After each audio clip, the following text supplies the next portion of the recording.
Vamos seguindo aqui.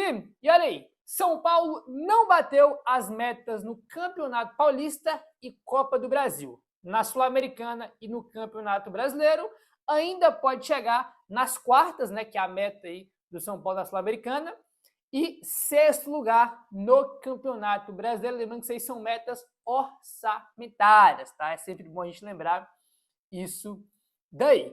Aí é essa questão, né? São 4 campeonatos que o São Paulo disputa, 2 já foi, que é Paulista e Copa do Brasil, e não bateu as metas em nenhum desses 2 campeonatos.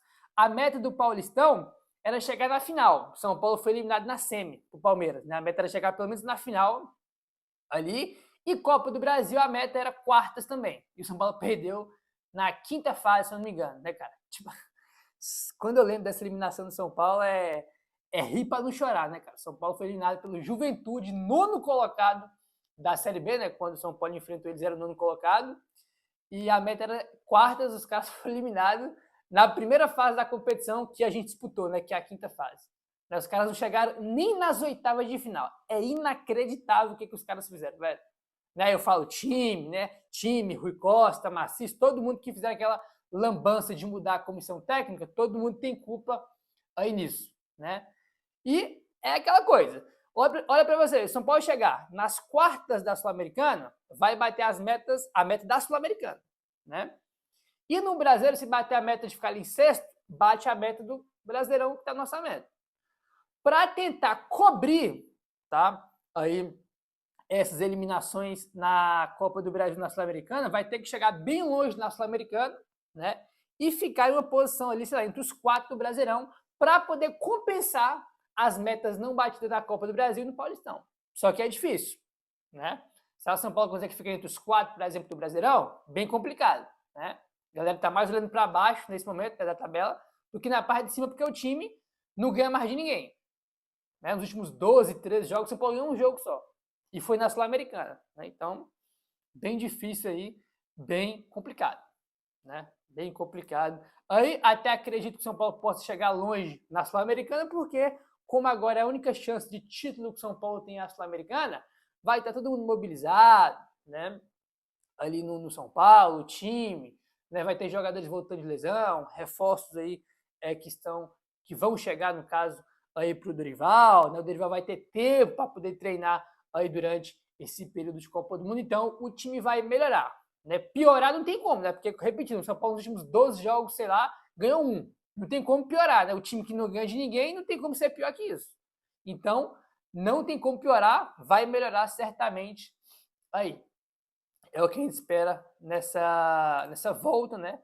Aí depois da Copa do Mundo, beleza, rapaziada? Vamos seguindo aqui. E o Domingos Duarte, hein? Tá avançando, só que até agora não fechou. Segundo Alexandre Vieira, ainda existem alguns detalhes a serem conversados entre São Paulo e Domingos Duarte para o acordo em definitivo.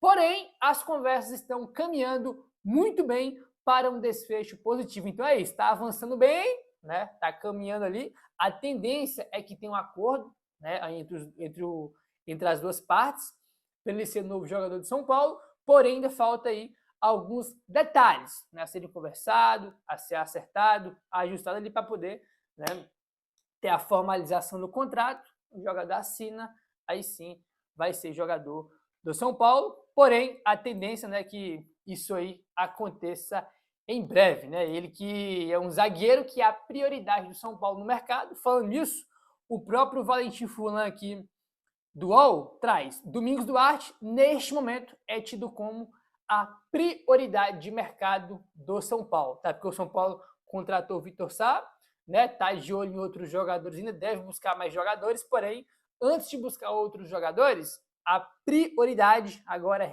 é renovar, é acertar com o Domingos Duarte, que é a posição mais carente que a gente tem no mercado, que a gente tem no elenco hoje é a zaga. Então tem que acertar aí com um zagueiro e ele é a prioridade, né? Tem concorrência, tem times aí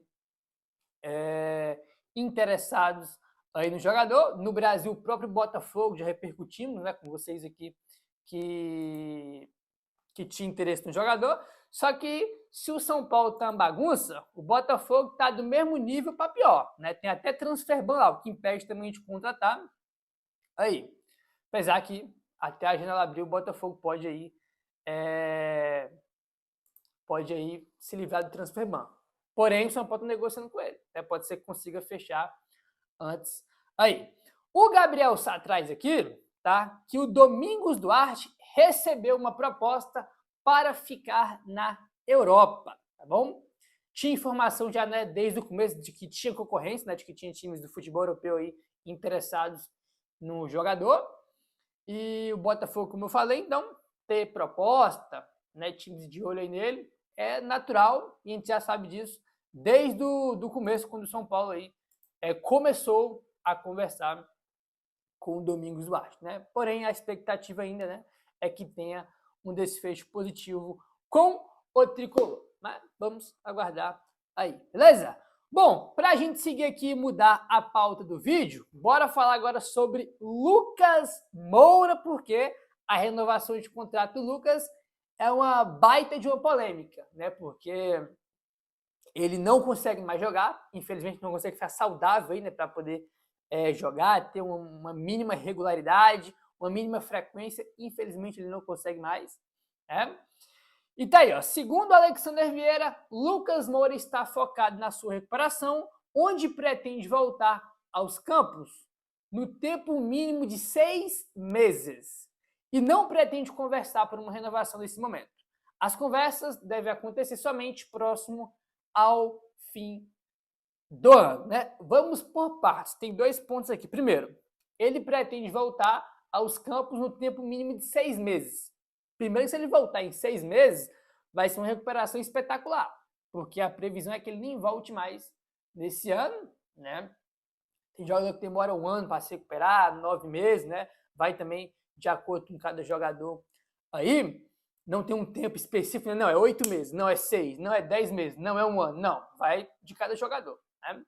Tem recuperações que são mais rápidas aí do que outras, e se ele conseguir voltar em 6 meses, não vai dar tempo dele jogar nesse ano mais, né? A gente está no mês 6, em junho, entendeu? Acho que ele voltar a jogar, acho bem improvável.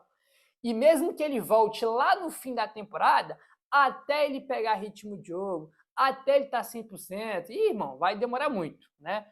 O melhor Lucas possível, não tem como contar com ele, porque mesmo que ele volte ainda na temporada, até ele engrenar, vai demorar bastante.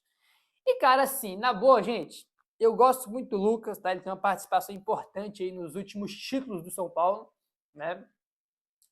Cria da base do São Paulo, tem identificação bem legal.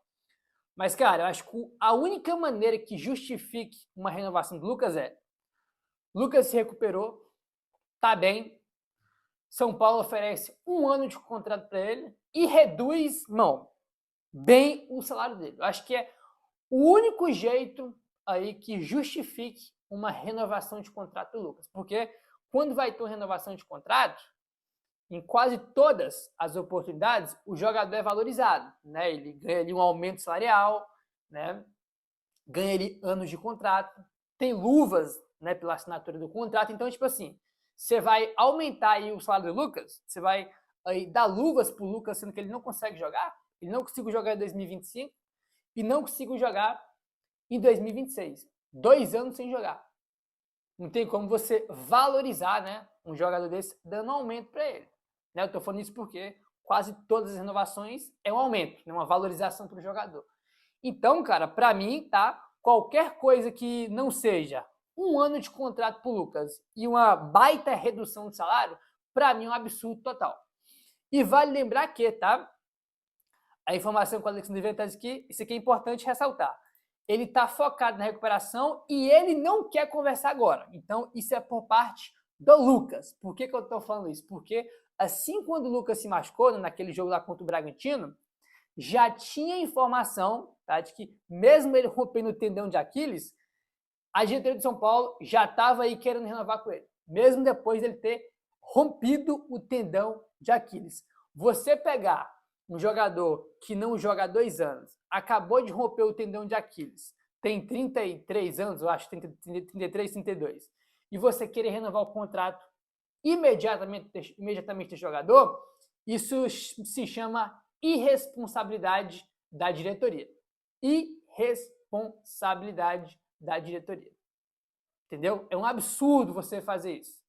Vai comprometer um salário alto do jogador, vai comprometer anos de contrato, provavelmente, para um jogador que não joga 2 anos.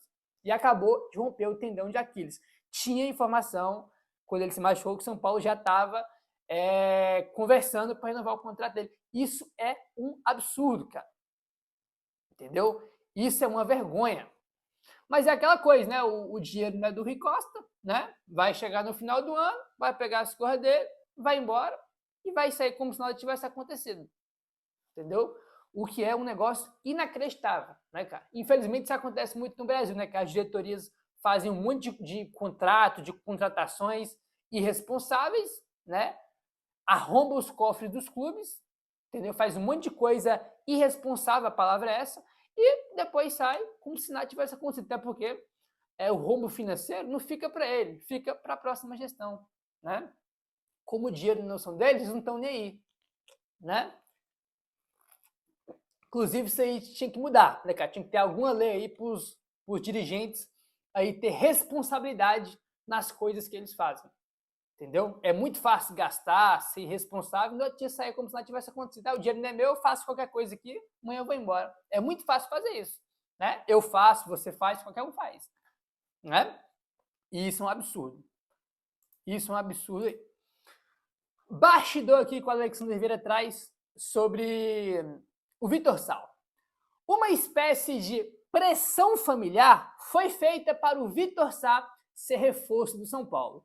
Durante as conversas e notícias sobre o acordo, diversos familiares que torcem para o clube mandaram mensagens para o jogador cobrando uma ida ao São Paulo. Mas essa pressão familiar aí também convenhamos, né, cara? Porque ele já falou isso em entrevista, né, que a família dele torce para o São Paulo, só que, cara, o São Paulo fez uma proposta para ele espetacular, né, cara? 700 mil por mês, 2,3 milhões de luvas, né, pela assinatura do contrato, que vai ser diluído aí ao longo do contrato, né? Então, vai receber bem mais de 700 mil por mês, né? Porque 700 mil é só a carteira, né? Fora que vai ganhar de luva também, passa lá, tem direito de imagem, um monte de coisa ainda, né? Vai ter bonificações, né? Como, por exemplo, classificar para Libertadores, vai pingar mais uma grana para ele, né? E 3 anos e meio de contrato. Tipo assim, não precisa de uma pressão familiar para ele aceitar uma proposta. Essa proposta para ele foi muito boa, né? Ele tem 32 anos e recebeu um contrato de 3 anos e meio. Ele garantiu um baita contrato até 35 anos de idade, que é a idade que ele vai estar quando acabar o contrato com o São Paulo, né? Então, ainda mais que o André não trouxe a informação de que o Krasnodar queria renovar com ele, só que financeiramente a proposta do São Paulo foi melhor, né? Então, tipo assim, não precisaria de uma pressão familiar, né? Nossa, aceita essa proposta aqui porque a gente torce para São Paulo. Não foi o que o São Paulo ofereceu 100 mil reais por mês e a família estava cobrando ele para aceitar isso. Não, né? Também não vamos levar dessa maneira porque passou bem longe de ser assim. Convenhamos aí, né? Vitor Sá, que tá tudo acertado, é o primeiro reforço do São Paulo da gelada do meio do ano, a pedido do Dorival, né? Pedido do técnico Dorival Júnior. Certo, meu parceiro? É isso?